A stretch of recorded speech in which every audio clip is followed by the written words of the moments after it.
Écoutez, bonsoir à toutes et à tous. Évidemment, ce focus actualité est un peu particulier ce soir, pas seulement parce que Xi Jinping nous a empêchés d'arriver jusque-là facilement, mais surtout parce que la loi Pacte est désormais presque figée dans ses grandes lignes, dès lors qu'elle a été adoptée la semaine dernière à l'Assemblée nationale en seconde lecture. Nous ferons donc un point sur ce qu'elle contient, sur ce qu'elle emporte comme conséquences et quelles actions nous comptons mettre en œuvre dans les jours et les semaines qui viennent. Bien sûr, comme je vous l'ai écrit la semaine dernière, je suis profondément déçu, je suis même en colère, je suis en rage même. Oui. D'accord. Je disais que j'étais en colère et en rage. Voilà, ça vous va comme ça ? Parce que les raisons qui ont présidé à ces décisions sont purement irrationnelles, totalement politiques.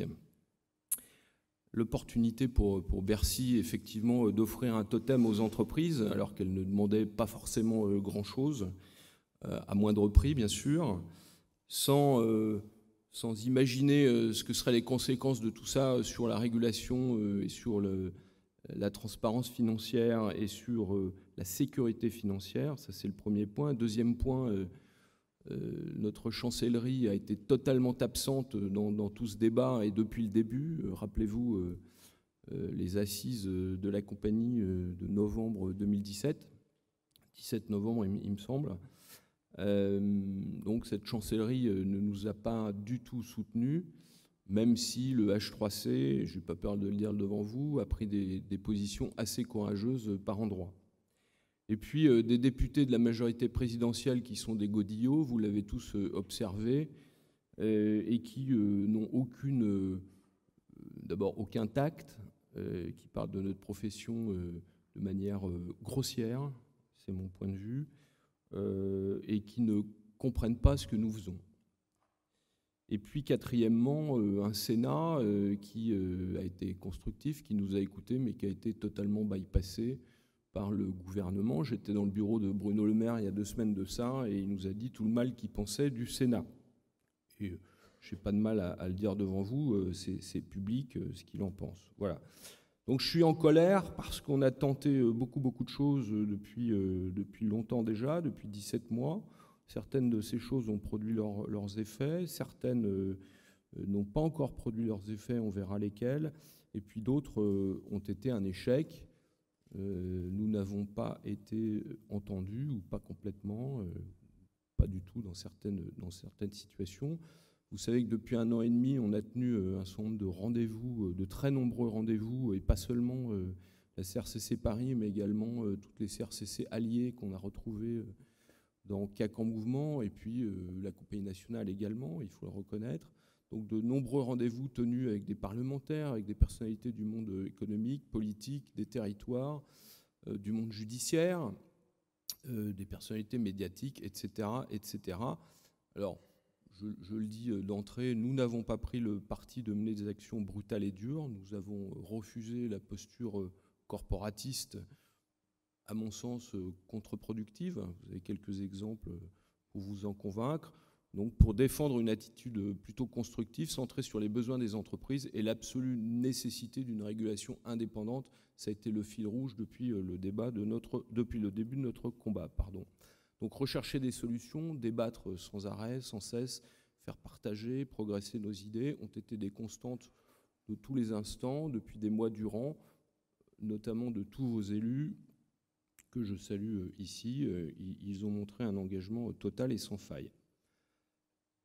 Également, grâce à CAC en mouvement, construction, je le rappelle, apolitique et asyndicale, nous avons développé une réflexion à court et moyen terme qui nous a permis beaucoup de choses. D'abord, d'être offensif sur la question de l'audit des petits groupes.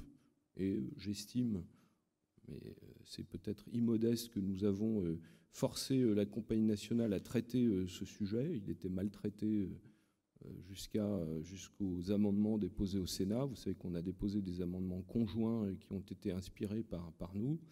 Voilà, certes, au bout du bout, le gain est minime, mais il y a un petit gain tout de même. CAC en mouvement nous a également permis de développer une alternative crédible à la remontée des seuils à travers le développement d'une plateforme interrégionale, on en parlera tout à l'heure, à vocation européenne, qui vise à promouvoir les entreprises certifiées et transparentes et qui vise aussi à installer un véritable label audit légal. Je développerai plus tard cet aspect-là. Troisième aspect permis par CAC en mouvement, donc penser, défendre et concrétiser un véritable audit adapté aux PME. Vous savez que nous avons engagé des discussions avec la Compagnie nationale sur ce sujet, puis avec le H3C sur le contenu de la norme ALP. Tout est pour l'instant en suspens depuis que le Conseil national a décidé de cesser toute relation avec son environnement et ses parties prenantes.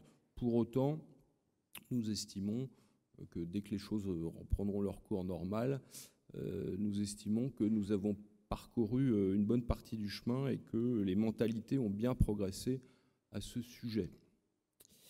Voilà, CAC en mouvement nous a aussi permis d'être proactifs dans l'ensemble des discussions intervenues avec le régulateur, le pouvoir public, les organisations économiques. Peser encore et toujours, ça a été et ça reste notre leitmotiv. Malheureusement, nous sommes encore au milieu du gué. Ce gué est large et il nous faut atteindre... Oui, très bien. Oui, alors réglez vos... Vous voyez les boutons sur Max. Donc je disais, peser encore et toujours, ça a été, et cela reste notre leitmotiv. Nous sommes au milieu d'un gué qui est large et il faut à tout prix atteindre la rive. Pourquoi, comment, dans quel délai? Nous esquisserons des réponses. Nous entendrons vos questions, vos réactions.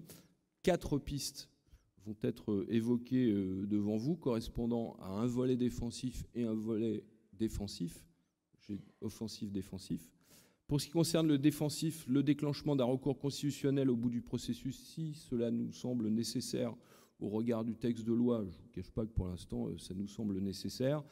Voilà 1 mois et demi que nous avons déjà pris langue avec un avocat spécialisé et que nous sommes au travail sur le sujet.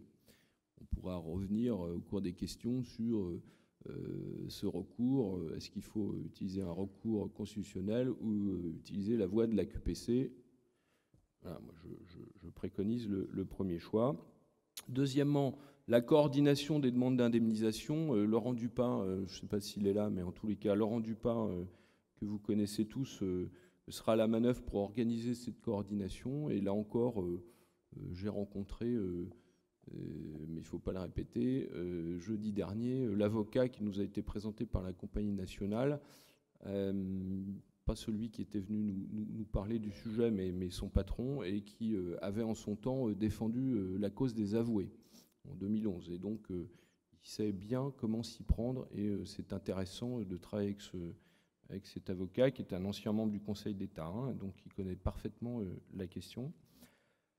Ça, c'est le volet défensif, hein, les deux aspects du volet défensif. Si on parle du volet offensif, premièrement, il y a l'accompagnement des consoeurs confrères impactés par cette loi, à la fois en termes stratégiques, en termes d'évolution de l'offre de mission client et en termes de formation.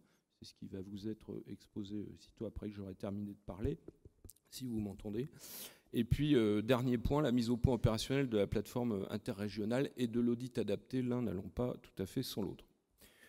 Ces 2 dernières pistes, et je le dis sans provocation aucune, reposent sur l'idée d'une régulation raisonnée et raisonnable, exercée au nom de l'intérêt général. Je continue à défendre cette notion d'intérêt général qui me paraît essentielle, même si certains de mes amis pensent le contraire.